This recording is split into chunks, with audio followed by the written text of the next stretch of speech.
Baik, Assalamualaikum warahmatullahi wabarakatuh. Waalaikumsalam warahmatullahi wabarakatuh. Selamat siang teman-teman semua dan yang terhormat kepada Ibu Dr. Elis Ratnawulan, SSIMT, dan juga teman-teman semua. Di sini kami dari kelompok 3 akan mempresentasikan hasil diskusi dari kelompok kami yang berjudul Penerapan Metode Problem Based Learning pada materi keanekaragaman hayati. Sebelumnya, perkenalkan dari kelompok 3, yang pertama ada saya sendiri, yaitu Alia Rizky Ramadhani dengan NIM 124206061, dan rekan-rekan saya. Saya Nur Sucianti dengan NIM 12420606100. Saya Ipang Nuraini dengan NIM 12420606092. Saya Fira Jaditri dengan NIM 12420600091. Saya Sapa Sabiraini dengan NIM 12420600068. Saya Nando Tapiandi dengan NIM 12220700056. Oke, baik. Selanjutnya kepada materi pertama akan disampaikan oleh Asfi. Kepada ini silakan. Sebelumnya ada pendahuluan dulu. Pembelajaran biologi bertujuan untuk meningkatkan pemahaman peserta didik terhadap konsep kehidupan serta melatih kemampuan berpikir kritis dan pemecahan masalah untuk mendukung proses pembelajaran yang aktif dan berpusat pada siswa, yang mana juga digunakan oleh kelompok kita, yakni dengan model Problem Based Learning atau PBL. Model ini juga memanfaatkan permasalahan nyata sebagai dasar pembelajaran sehingga siswa dapat berpikir kritis, menganalisis masalah dan mencari solusi secara mandiri maupun berkelompok. Penerapan model PBL dalam pembelajaran biologi, terutama dalam materi keanekaragaman hayati, diketahui dapat meningkatkan keaktifan dan hasil belajar siswa. Keberhasilan pembelajaran juga dapat diukur melalui data pretest dan post-test. Pretest juga digunakan untuk mengetahui kemampuan awal siswa sebelum pembelajaran, sedangkan post-test digunakan untuk mengetahui peningkatan pemahaman siswa setelah penerapan model PBL. Nah, perbedaan skor pretest dan post-test juga menunjukkan efektivitas model pembelajaran dalam meningkatkan hasil belajar biologi peserta didik pada materi keanekaragaman hayati.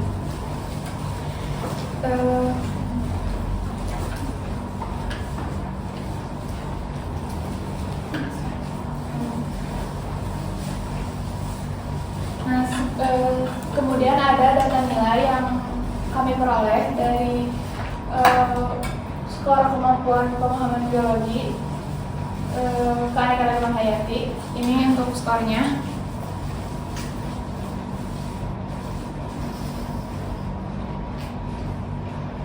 Di sini juga ada nilai pretest sama post-test, yang mana skor tersebut tuh dapat menunjukkan variasi skor awal dan adanya perubahan nilai pada setiap individu. Nah, dari ini kan data mentah ya, jadi belum masuk ke perubahan, belum masuk ke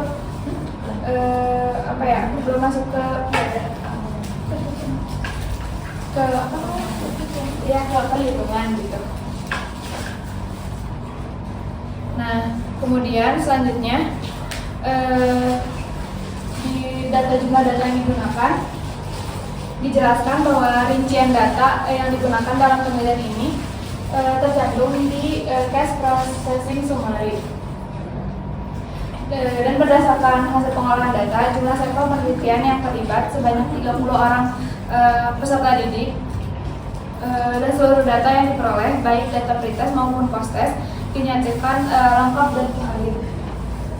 Dengan presentasi data yang hilang atau tidak lengkap sebesar 0%, yang mana artinya seluruh data masuk ke dalam kategori validitas 100% dan dapat dipertanggungjawabkan.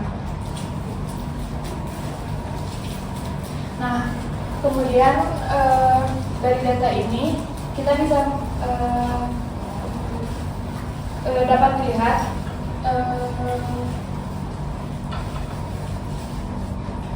karena udah valid juga semuanya menggunakan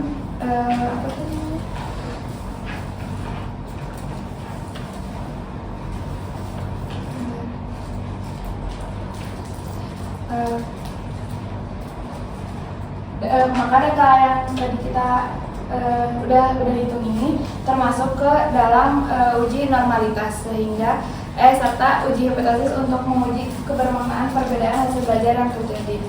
Selanjutnya uji normalitas tes yang akan dibahas oleh Alia.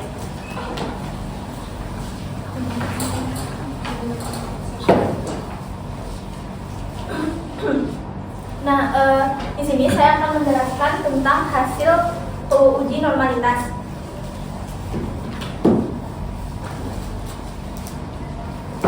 Nah, uji normalitas ini itu dilakukan untuk mengetahui apakah data penelitian itu berdistribusi normal atau tidak. Nah, pada output SPSS itu terdapat dua jenis uji normalitas. Yang pertama yaitu menggunakan Kolmogorov-Smirnov dan Shapiro-Wilk. Nah, karena jumlah data yang sampel yang kita gunakan itu kurang dari 50, yaitu 30, maka acuan yang lebih tepat itu adalah menggunakan uji Shapiro-Wilk.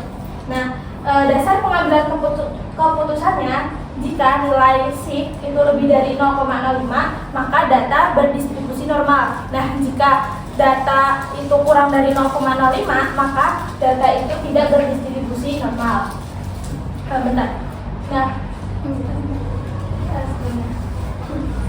Nah, berdasarkan data itu diperoleh bahwa data signifikan pretest itu sebesar 0,239 dan post-test itu sebesar 0,401. Nah, karena kedua data itu lebih dari 0,05, maka dapat disimpulkan bahwa pretest dan post-test ini berdistribusi normal. Seperti itu. Nah, selanjutnya ini ada data hasilnya, yaitu pada pretest PBL itu nilai signifikannya sebesar 0,239. Nah, karena 0,239 ini itu lebih dari 0,05, maka data pretestnya itu berdistribusi normal. Nah, kalau post-testnya sama data yang signifikannya itu sebesar 0,401. Nah, karena 0,401 ini lebih dari 0,05, maka data post-testnya itu juga berdistribusi normal. Nah, output SPSS-nya seluruh data penelitian itu sebanyak 30 sampel dinyatakan valid dan tidak terdapat data yang hilang. Nah, hasil uji normalitas juga menunjukkan bahwa data pretest dan post-test itu berdistribusi normal karena nilai signifikan Shapiro-Wilk-nya itu lebih dari 0,05. Nah, maka data ini tuh sudah memenuhi syarat untuk uji parametrik, yaitu uji T berpasangan atau variate sample test. Nah, uji ini itu nantinya akan digunakan untuk melihat pengaruh model PBL terhadap hasil belajar peserta didik. Selanjutnya akan dijelaskan oleh teman saya, Safa.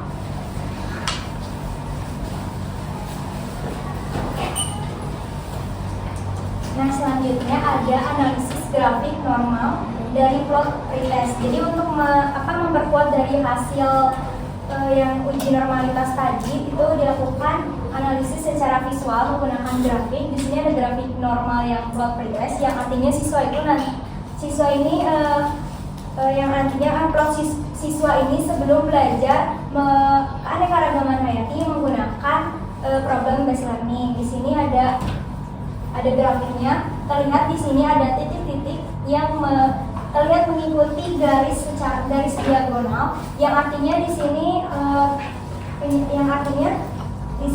menunjukkan bahwa distribusi data ini pretest ini mendekati distribusi normal. Hal ini juga selain itu juga tidak terdapat penyimpangan yang ekstrim atau outlier yang signifikan. Terus juga hasil ini juga mendukung dari hasil uji Shapiro-Wilk tadi yang sebelumnya memperoleh nilai dari signifikansi 0,239 atau yang lebih besar dari 0,5 tadi, sehingga data pretest ini dapat dinyatakan berdistribusi normal. Selanjutnya ada dari analisis grafik normal yang plot post-test, yaitu siswa sesudah belajar menggunakan problem based learning. Di sini lihat ada titik-titik yang masih mengikuti garis secara diagonal, walaupun ada beberapa titik yang terlalu jauh dari garis atau ada penyimpangan, tetapi tetap penyimpangan tersebut itu masih dalam kondisi atau dalam batas wajar, yang artinya proses tersebut juga dapat dinyatakan berdistribusi normal. Hal ini sesuai juga sama uji yang Shapiro tadi, yang memperoleh nilai signifikansi sebesar 0,41 yang lebih besar dari 0,05. Oleh karena itu, data proses juga dapat dinyatakan berdistribusi normal. Selanjutnya akan dibahas oleh pasien.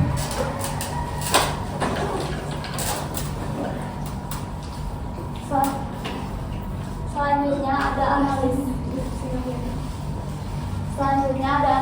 Periodic sample atau example statistik. Tabel periodic sample statistik menunjukkan nilai rata-rata atau mean, jumlah sampel, standar deviasi, dan standar error dari data pre-test dan post-test. Dan yang pertama ada nilai rata-rata atau mean, yaitu rata-rata nilai pre-test sebesar 58,23. Rata-rata nilai post-test sebesar 69,00. Nah, hal ini menunjukkan adanya peningkatan hasil belajar peserta didik setelah diterapkan model problem based learning atau PBL. Nah, selisih peningkatan rata-ratanya sebesar 69,00 dikurangi 58,23 sama dengan 10,77. Nah, artinya setelah penerapan model PBL, nilai peserta didik meningkat sekitar 10,77 poin.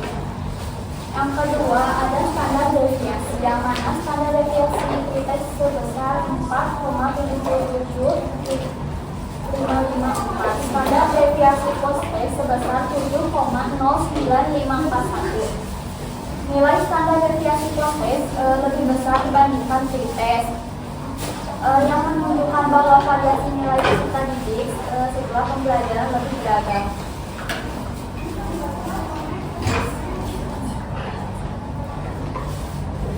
Yang ketiga ada standar error mean. Standar error mean pre-test sebesar 0,87189. Standar error mean post-test sebesar 1,29544. Nilai ini menunjukkan tingkat kesalahan rata-rata sampel terhadap populasi relatif kecil, sehingga mean yang diperoleh cukup representatif. Berdasarkan tabel variasi sampel statistik, terdapat peningkatan rata-rata hasil belajar peserta didik dari 58,23 menjadi 69,00. Setelah penerapan model PBL, hal ini mengindikasikan bahwa model PBL diduga memberikan pengaruh positif terhadap hasil belajar peserta didik, terutama pada materi keanekaragaman hayati. Namun, untuk mengetahui apakah peningkatan tersebut signifikan secara statistik perlu dilakukan analisis pada tabel pre-test atau nilai signifikan atau p-value. Selanjutnya masih jelaskan.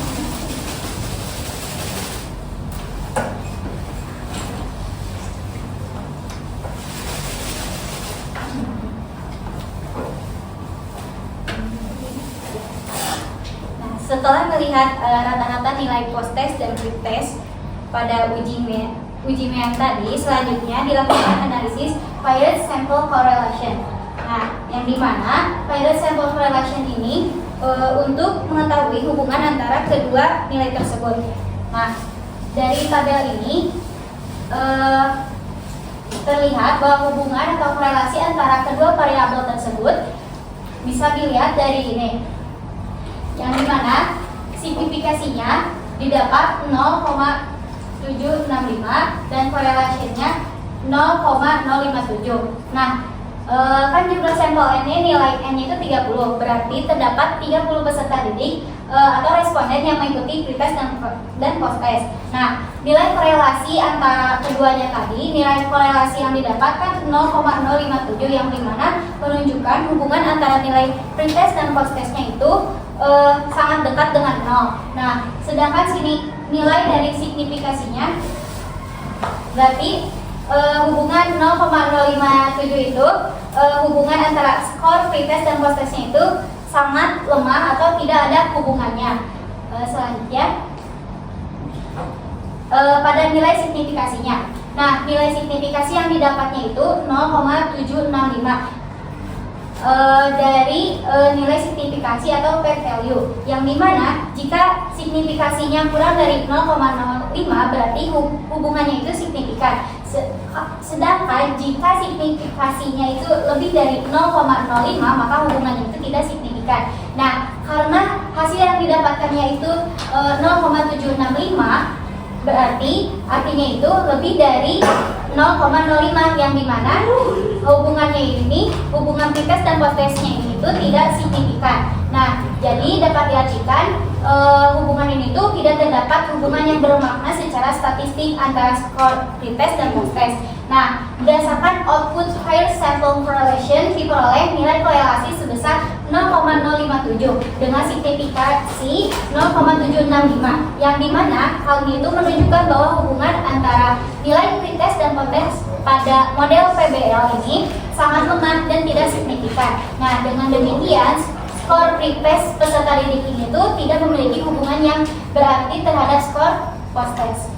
Selanjutnya akan dijelaskan oleh rekan. Oke. Setelah tadi diuji normalitas, kemudian ditemukan rata-rata, kemudian juga diuji korelasi. Nah, selanjutnya kita akan analisis sampel testnya, di mana ini tuh adalah digunakan untuk melihat perbedaan yang signifikan antara nilai pretest dan post-test setelah penerapan model PBL itu digunakan pada materi keanekaragaman hayati.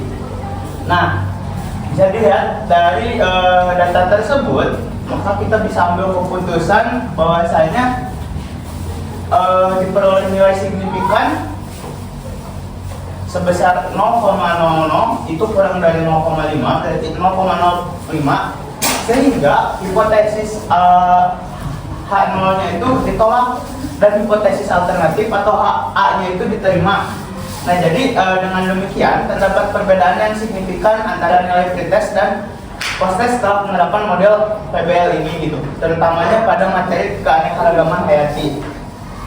Nah, kemudian nilai rata-rata post-test ini tuh lebih tinggi dibandingkan dengan pretest, sehingga dapat disimpulkan bahwa model PBL ini tuh mampu meningkatkan hasil belajar peserta didik. Kemudian next.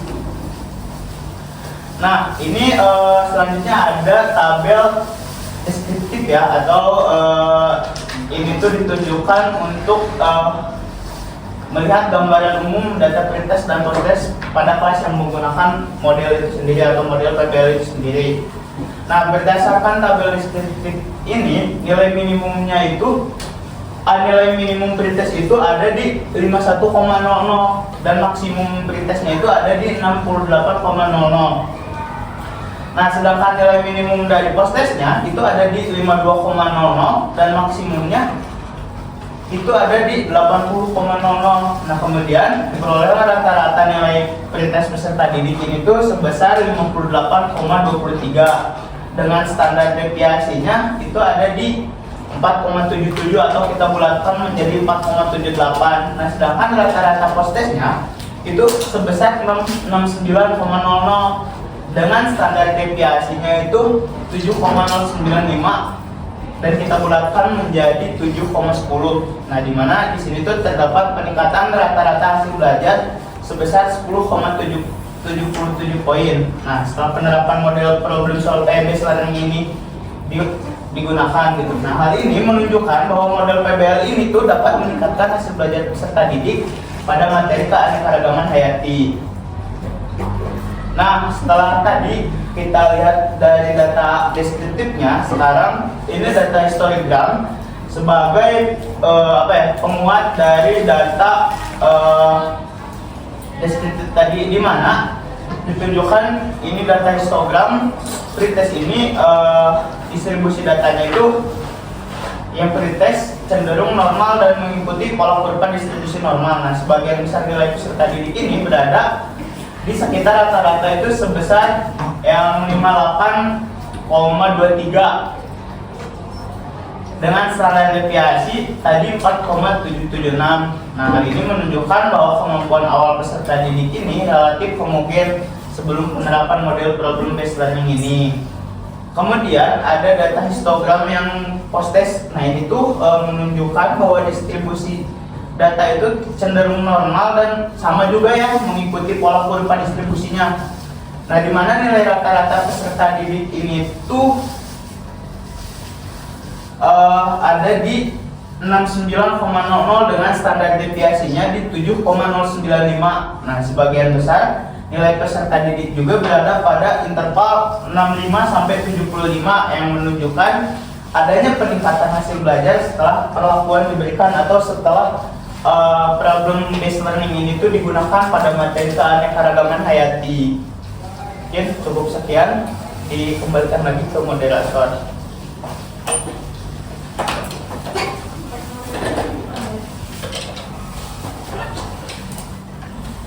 Baik, mungkin cukup itu saja yang dapat kelompok kami sampaikan. Dan kesimpulan yang dapat kelompok kami sampaikan yaitu berdasarkan hasil uji data analisis menggunakan SPSS pada penerapan pada model problem based learning itu terbukti meningkatkan hasil belajar siswa. Hal ini itu dapat ditunjukkan dengan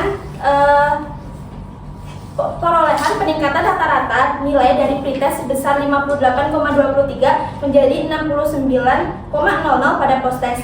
Nah, hasil uji normalitas juga menunjukkan bahwa data berdistribusi normal sehingga memenuhi syarat untuk melakukan uji parametrik.